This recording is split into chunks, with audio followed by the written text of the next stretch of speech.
আমরা আচার্য প্রফুল্লচন্দ্র রায় প্রতিভা অন্বেষণ অভিক্ষা 2026-এ যে পুস্তিকা পেয়েছি পঞ্চম শ্রেণীর, সেই পঞ্চম শ্রেণীর পুস্তিকা থেকে অঙ্কগুলোকে সলভ করার চেষ্টা করছি। ঠিক আছে?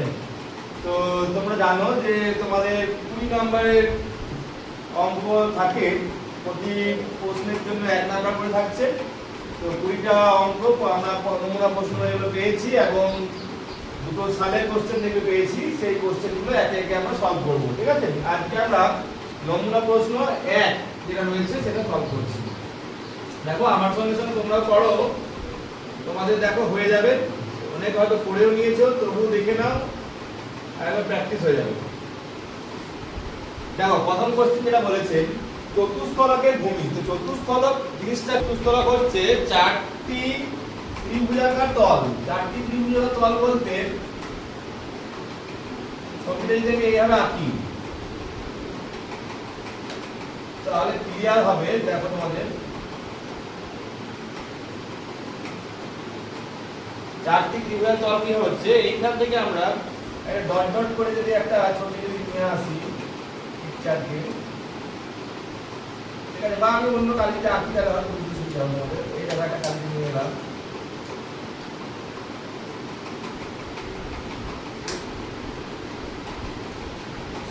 এই ধরনের একটা জ্যামিতিক চিত্র আছে।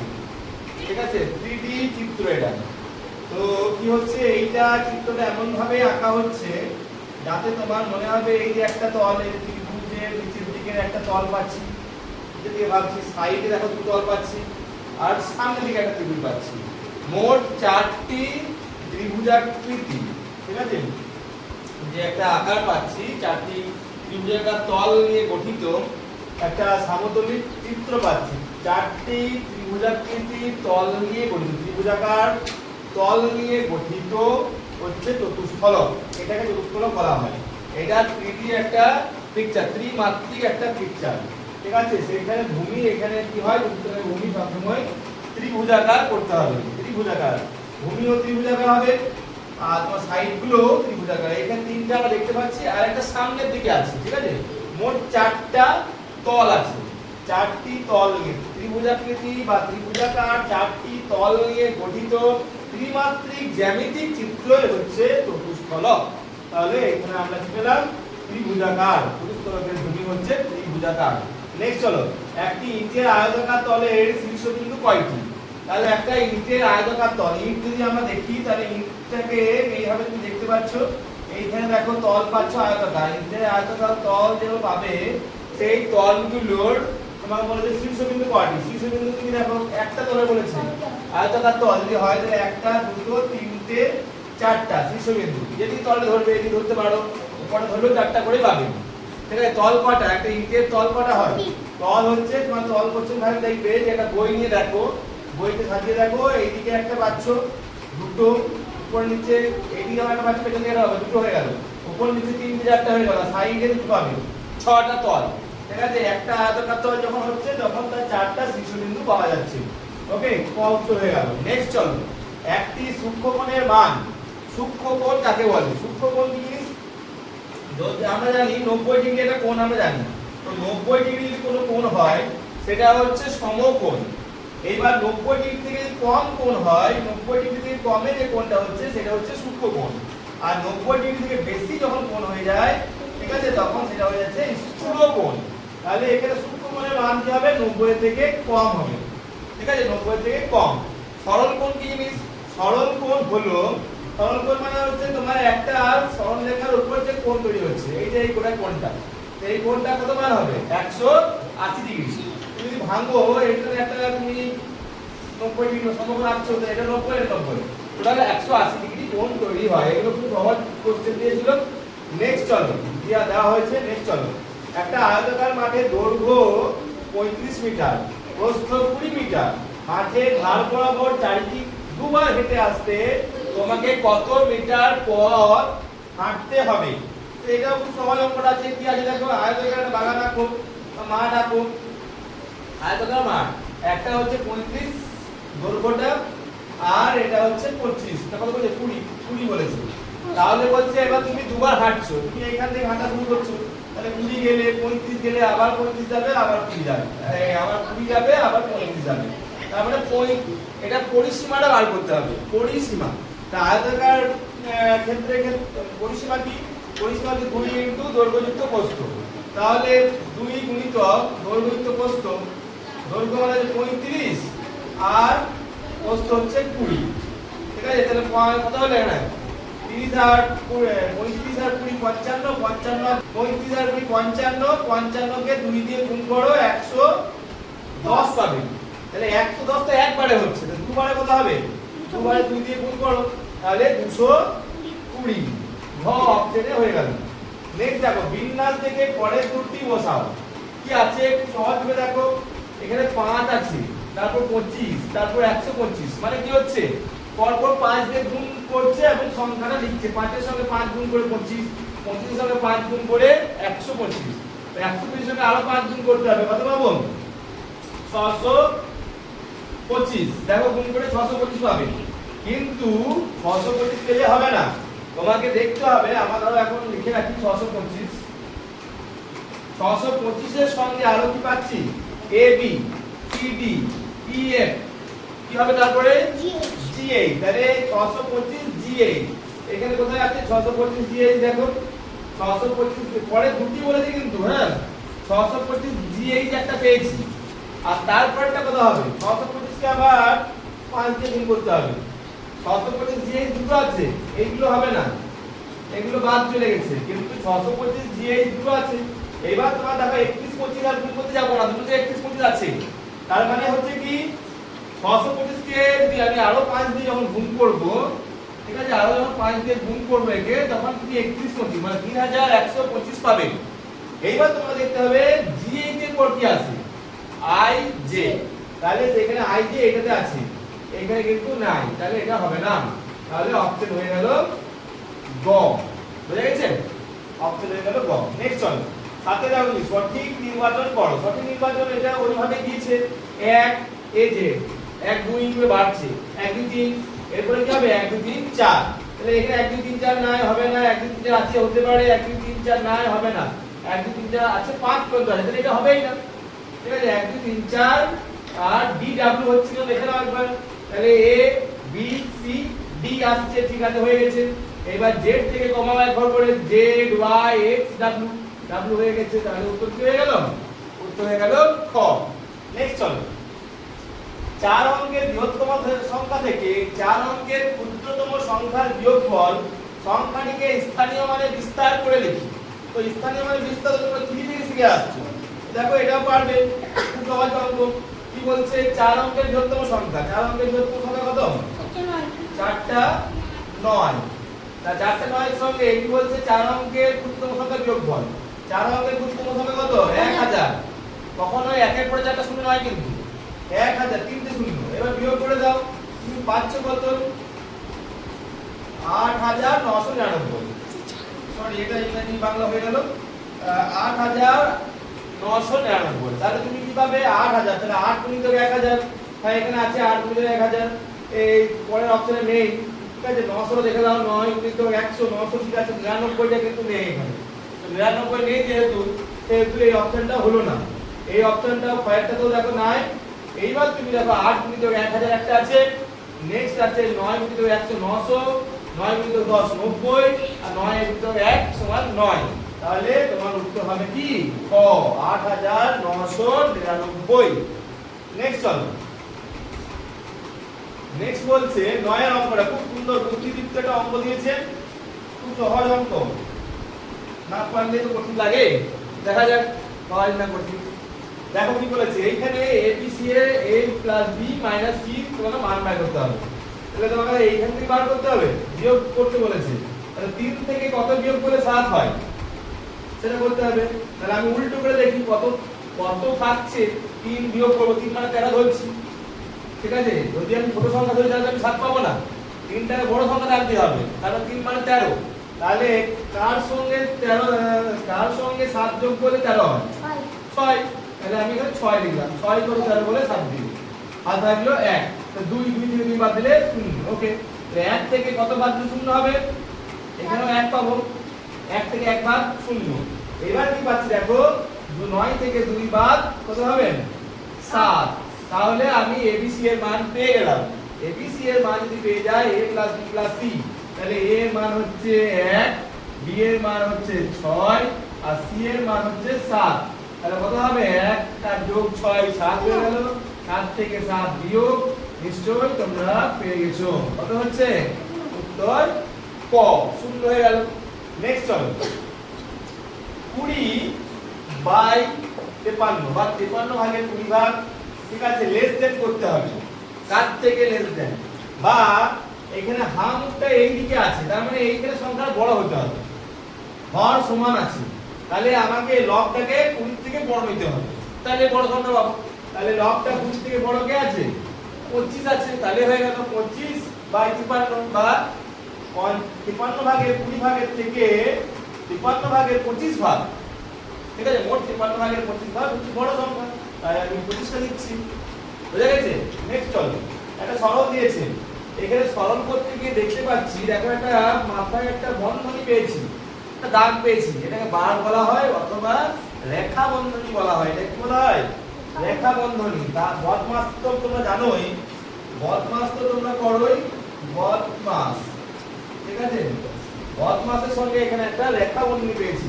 আরেকটা জিনিস জানতে হবে, এই যে ব্র্যাকেট যেগুলো রয়েছে, ব্র্যাকেটের সঙ্গে সঙ্গে ওই রেখা বন্ধনীর কাজটাও কিন্তু আগেই হবে। বলো, এটা বলে দেবো পুরো। ও ফর অফ, এটা হচ্ছে বি ফর হচ্ছে bracket, B R A C K E T bracket. O for হচ্ছে অফ, ও ডবল এফ নয় কিন্তু। ডি ফর হচ্ছে division, D I S R O L, ঠিক আছে। এল ফর হচ্ছে multiplication, N U L multiplication, T L I C A T R O L, ঠিক আছে। S for হচ্ছে, A for হচ্ছে এডিশন,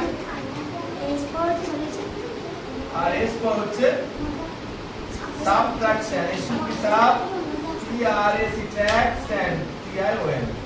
বুঝা গেছে? তো এইগুলো তোমার নামগুলো আছে। তো এবার তোমাদের যেটা করতে হবে সেটা হচ্ছে তোমার প্রথমে ব্র্যাকেটের কাজ বা রেখা বন্ধনীর কাজ যখন আমরা করব, তো রেখা বন্ধনীর কাজ প্রথমে 1 থেকে 1 বিয়োগ করলে কত হবে 0 পাবো। তাহলে 0 যদি পাই, এবার 2 থেকে 0 বাদ কত পাবো 2 পাবো, ঠিক আছে। যাই হোক আবার করে দেখিয়ে দিই আমরা। বলছিলাম এই 1 থেকে 1 বাদ দিয়ে তুমি কত পাচ্ছ, এখানে 1 থেকে 1 বাদ দিয়ে তুমি 0 পাচ্ছ, 2 থেকে 0 বাদ দিলে তুমি 2 পাবে, এই 2টা এই 2 এর সঙ্গে গুণ হবে, তাহলে এখানে 4 পাবে। 5 থেকে 4 বাদ, 5 থেকে 4 বাদ দিলে কত হবে 1 পাবে, ঠিক আছে। যদি এখানটা তাহলে দ্বিতীয় বন্ধনীর যে জায়গাটা থেকে আমি 1 পাচ্ছি, এবার তৃতীয় বন্ধনীর জায়গাতে তুমি যেটা পাবে সেটা হচ্ছে 8 থেকে 1 বাদ পাবে। 8 থেকে 1 বাদ দিলে কত হয় 7 হয়। এবার 16 থেকে আমার লাস্ট যেটা পড়েছিল 16 থেকে বাদ, 16 থেকে 7 বাদ দিলে কত হবে 9। তাহলে এখানে কি হবে উত্তর কোনটি 9, কোনটি 9 উত্তর আসবে। নেক্সট চলো, 2 এর 3, 5 এর 6 ও 4 এর 9 ভগ্নাংশটিকে ছোট থেকে বড় হিসেবে সাজালে হবে। কিভাবে সাজাবো? এইগুলো সাজাতে গেলে এক কাজ করতে হয়, সেটা হচ্ছে কাজটা হচ্ছে এই যে নিচের হরগুলোকে সমান করে নেব। নিচের হরগুলো সমান করব কিভাবে দেখো, এখানে 3 আছে, 6 আছে, 9 আছে, এক কাজ করি যদি 18 করতে পারি, ধরো 9 গুণ 18, যদি 2 18 করতে পারি সবাইকে, তাহলে কিন্তু সমান হয়ে যাবে। আমি লিখছি 2 এর 3, 5 এর 6 আর 4 এর 9। ধরো আমি 18 করতে চাইছি, তাহলে 2 দিয়ে গুণ করতে হবে নিচেকে, একে যদি 18 করতে চাই 6 এর সঙ্গে 3 গুণ করতে হবে, আর একে করতে গেলে 6 দিয়ে গুণ করতে হবে। শুধু নিচের সংখ্যাকে গুণ করলে হবে না, বা হরকে গুণ করলে হবে না, লবকেও একই সংখ্যা দিয়ে গুণ হবে। 2 দিয়ে গুণ করেছি 2 দিয়ে গুণ, একে 3 দিয়ে গুণ করেছি 3 দিয়ে গুণ, একে 6 দিয়ে গুণ করেছি 6 দিয়ে গুণ। এবার তুমি যেটা পাচ্ছ 12, 6 দিয়ে 12 বাই 18, এখানে কত পাচ্ছ 5 3 15 বাই 18, সরি 15টা, এটা কত পাচ্ছ 4 দুগুণে 8 বাই 18। তাহলে তুমি দেখো নিচের গুলো একই আছে, আর উপরের ভগ্নাংশগুলো দেখে আমরা বলতে পারবো কোনটা ছোট কোনটা বড়। তো প্রথমে ছোট কোনটা পাচ্ছি 4 এর 9, এইটা তো 4 এর 9 থেকে এসেছে, এটা 4 এর 9 থেকে এসেছে, ঠিক আছে, তাহলে 8টা ছোট, তাহলে 4 প্রথমে আসবে, ছোট থেকে বড়, 4 ছোট, এটা তাহলে হলো না, এটা হলো না, এই দুটোর মধ্যে হবে। 4 পর ছোটকে, এটা হচ্ছে 2-3, 2-3 দাও, এটা এসছে, এটা 2 আছে, এটাতেও নাই, তাহলে এটা বাদ চলে গেলে, এটাই উত্তর হয়ে গেল। তারপর লাস্ট হচ্ছে 5-6। এই হচ্ছে তোমার ছোট থেকে বড় হিসেবে সাজানোর একটা পদ্ধতি। আরো পদ্ধতি আছে, ঠিক আছে, এটা একটা দেখানো হলো। একটি বিন্দু দিয়ে কতগুলি সরলরেখা আঁকা যায়, এটা তোমাদের জিকে কোশ্চেন করতে পারে। ঠিক আছে, বিন্দু দিয়ে, একটা বিন্দু আছে আমার কাছে, একটা বিন্দু আছে, ঠিক আছে, এই বিন্দু দিয়ে আমি এই একটা সরলরেখা আঁকলাম, এই একটা আমার যত খুশি আমি আঁকতে পারি সরলরেখা। আমার যদি আঁকার জন্য সরল হচ্ছে না আঁকাগুলো, কিন্তু একটা বিন্দু দিয়ে অসংখ্য সরলরেখা আঁকা যায়। ঠিক আছে, এখানে হবে অসংখ্য। কিন্তু এইটাই আমার কোশ্চেন, যদি দুটো বিন্দু হয়, ধরো দুটো বিন্দু দেওয়া আছে, কয়টি সরলরেখা আঁকা যাবে? দুটো বিন্দু দিয়ে একটি সরলরেখা আঁকা যাবে।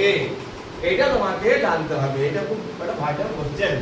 নেক্সট চলো, ঘড়িতে ঘন্টার কাঁটা ও মিনিটের কাঁটা দিনে কবার সরল কোণে থাকে, এটাও কিন্তু খুব ভাইটাল কোশ্চেন। ঘড়িতে ঘন্টার কাঁটা ও মিনিটের কাঁটা কবার সরল কোণে থাকে? সরল কোণে মানে হচ্ছে ঘন্টার কাঁটা তোমার থাকবে এইদিকে, যদি ঘন্টার কাঁটা থাকে, ঠিক আছে, তো মিনিটের কাঁটাটাও থাকবে এইদিকে, মানে এক সরল রেখায় থাকবে। এইরকম কবার পাবে? ঘড়ি ঘোরাবে, ঘড়ি ঘোরালে তুমি বুঝতে পারবে কবার পাবে। একবার যখন ঘুরছে, যখন 12টা থেকে 12টা পর্যন্ত আসছে, তখন তুমি দেখবে 11 বার পাচ্ছ, সরল কোণ পাবে 11 বার। দিনের বেলা যদি ওটা ধরি, আরো 12 ঘন্টার জন্য কি পাবো?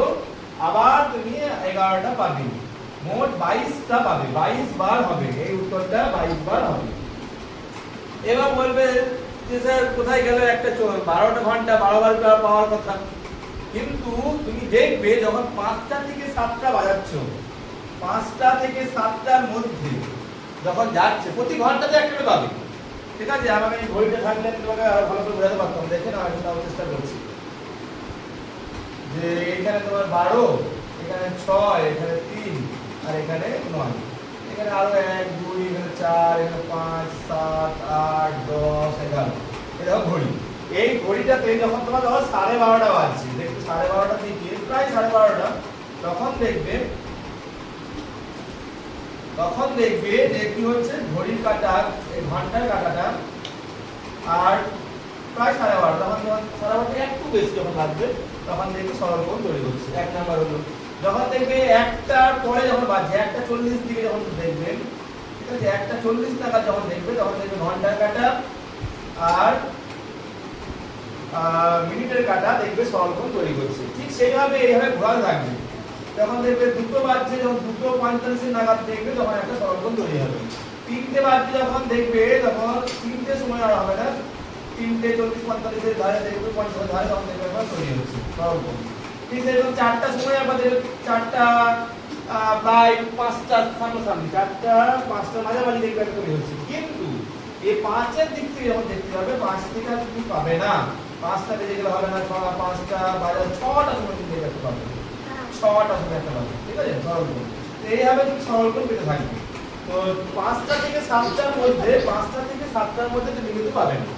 ঠিক আছে, তাহলে পাবে না মানে একটা পাবে, দুটো করে প্রতি গ্যাপে একটা করে পাচ্ছিলাম, কিন্তু ওইখানে পাওয়া যায় না। সেই জন্য এখানে জন্য 11 বার হয়ে যায়। 12টার সময় 12 বার পাওয়ার কথা, কিন্তু এখানে 11 বার হয়ে যায়।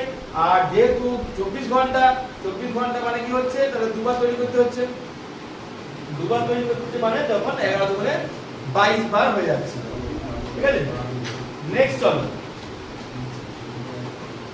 নেক্সট দেখো কি বলছে। বিয়ার কাছে 45 টাকা আছে, সে দুটি বিস্কুট কিনতে 1 টাকা দেয়, দুটি বিস্কুট কিনতে 1 টাকা, 45 টাকায় সে কতগুলি বিস্কুট কিনবে?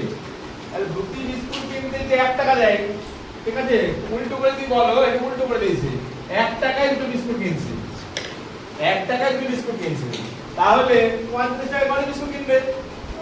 45 গুণিতক 2, এটা খুব সহজ ব্যাপার। ঠিক আছে, এটা খুব বুদ্ধি করে তোমাদেরকে বোকা বানানোর জন্য দেওয়া হয়েছে। যাই হোক, পরের ছবিটি নির্বাচন করো। দেখো ছবিতে দেখতে পাচ্ছি, এই যে এটা ঘুরছে, এই যে বক্সটা দেখো তুমি, এইখান থেকে এইখানে এসেছে, পরের ছবিতে দেখতে পাচ্ছ, এইখানে আবার দেখো এইখানে চলে গেছে, মানে এক ঘর যদি এটাকে 4 ভাগে ভাগ করি ঘরটাকে, ওই 4 ভাগের মধ্যে 1 ভাগ এখানে গেল, তারপরে এখানে গেল, তারপরে এখানে গেল, এইভাবে ঘুরছে। তো এইখানে লাস্ট যখন আছে সে ঘুরে কোথায় আসবে? এইখানটাতে আসবে। বাস, তাহলে তোমার উত্তর কি হবে? ঘ হবে, অন্য কোথাও হবে না। এটা ত্রিভুজ আছে, হবে না। বুঝে গেছেন? নেক্সট চলো, সমকোণী ত্রিভুজের কোন বাহুটি বৃহত্তম বাহু? সমকোণী ত্রিভুজ আঁকো আগে। সমকোণী ত্রিভুজ আঁকলে কি হবে? সমকোণী ত্রিভুজ আঁকলে তুমি দেখতে হবে, সমকোণী ত্রিভুজ যেটা যখন সমকোণী ত্রিভুজ আঁকছি একটা 90 ডিগ্রি, ঠিক আছে, তখন দেখো যে এইটা লম্ব হয়ে যাচ্ছে, এটা ভূমি হয়ে যাচ্ছে, আর এটাকে কি বলি আমরা? অতিভুজ বলি, অতিভুজ। তাহলে এটা হবে বৃহত্তম বাহু হচ্ছে অতিভুজ।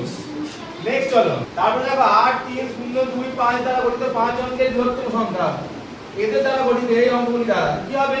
প্রথমে 8 নিয়ে আসবে, 5 নিয়ে আসবে, 3 2 0, 8 5 3 2 0, 8 5 3 2 0, ঘ উত্তর হয়ে গেল 8 5 3 2 0। নেক্সট চলো, 1 ও 10 এর মধ্যে মৌলিক সংখ্যা সমষ্টি। 1 ও 10 এর মধ্যে মৌলিক সংখ্যা সমষ্টি কি করবে? তাহলে মৌলিক সংখ্যা 2 প্রথম, তারপর হচ্ছে কত 3, তারপর 5, তারপর 7, আর কি আছে মৌলিক সংখ্যা? 1 ও 10 এর মধ্যে আর মৌলিক সংখ্যা নেই। তাহলে এগুলো যোগ করে দাও, 2 3 5 5 5 10, 5 5 10 আর 7 17, এটা হয়ে গেল 17। এটা খুব সহজ কোশ্চেন ছিল। তবে 1 কিন্তু মৌলিক সংখ্যা নয়, এটা ভুল করে যোগ করে দিও না, যোগ করলে ভুল উত্তর হয়ে যাবে। দেখো 18 এর মধ্যে অপশন থাকবে না, দেয়নি 18 অপশন দিত। যাই হোক, 20 নাম্বার কি বলছে? 30 থেকে 70 এর মধ্যবর্তী 16 এর গুণিতকগুলির লসাগু কত? 30 থেকে 70 এর মধ্যবর্তী 16 এর গুণিতক, 16 এর গুণিতক কি হবে? 16 এর গুণিতক 30 এর পর থেকে যদি পাই আমরা 32 পাবো, 16 × 32, ঠিক আছে, তারপর 3 × 48, 4 × 64, 5 × 80, তাহলে আর হবে না, এই তিনটে পাবো। এদের লসাগু, তো লসাগু যদি তুমি করতে যাবো, লসাগু করার নিয়মে তুমি করতে পারো 32 48 64, এইভাবে তুমি করতে পারো, এইভাবে তোমার পড়া হতেই পারে, ঠিক আছে। তুমি জানোই তুমি যে করলে, ঠিক আছে। আবার তারপরে 2 16 পাবে, তারপর তুমি এখানে 24 পাবে, 24 এর পর এখানে তুমি 32 পাবে, এইভাবে তুমি করতে পারো। আরেকটা পদ্ধতি সহজ হয়, যেটা তোমরা 16 তো বলেই দিয়েছে, এটা মানে কত? 16 × 2, এটা মানে কত? 16 × 3, এটা মানে কত? 16 × 4, তাই তো? তাহলে 16 তোমার কমন সংখ্যা, মানে গসাগু সংখ্যা। তাহলে 16 এর সঙ্গে কত গুণ করতে হবে? 16 এর সঙ্গে আমাকে এই 2 গুণ করতে হবে। এই 2 এর সঙ্গে 4 যেহেতু আছে, আর 2 করব না, একবারে 4 করে দেব। 4 আর 3 গুণ করতে হবে, মানে 12 গুণ করতে হবে। 16 × 12 করতে হবে। 16 × 12 করলে কত পাবো? 12 16 192, 12 16 তে 192, তাহলে আমার 192 উত্তর হবে। যদি তোমার এটাতে না বুঝতে পারলে তুমি এই নিয়মে যাও, 2 2 করে চালাও, দেখুন 2 8 16, 2 12 24, 2 16 32, ঠিক আছে। আবার 2 দিয়ে 2 4 8, 2 6 12, 2 8 16, আবার 2 দিয়ে 2 2 4, 2 3 6, 2 4 8, বাস। আবার 2 দিয়ে যাবে, 2 এর কে 2 যাবে না, আর 2 2 4, তাহলে এখানে 3 আর 2 করে ধরে আছে, 3 আর 2 কে নিয়ে এগুলো সব গুণ করো। 2 2 4 4 4 8 8 16 32 32 দুগুণে 64, 64 × 3, 64 × 3, 64 × 3 হয় 3 4 12 2, হাতে গেলে 3 6 8 19, তাহলে 192 উত্তর হয়ে গেল। যাই হোক, আজকে আমরা পরীক্ষা প্রশ্ন সলভ করলাম। প্রথম প্রশ্নপত্র যে রয়েছে, প্রশ্ন নমুনা প্রশ্ন যেটা রয়েছে সেটা আমরা সলভ করে ফেলেছি, ঠিক আছে। পরের দিন আমরা আবার নমুনা যে প্রশ্ন রয়েছে সেটা আমরা সলভ করবো। আজকে এই পর্যন্ত, ঠিক আছে। তাহলে পরের দিন আবার দেখা হচ্ছে, টাটা।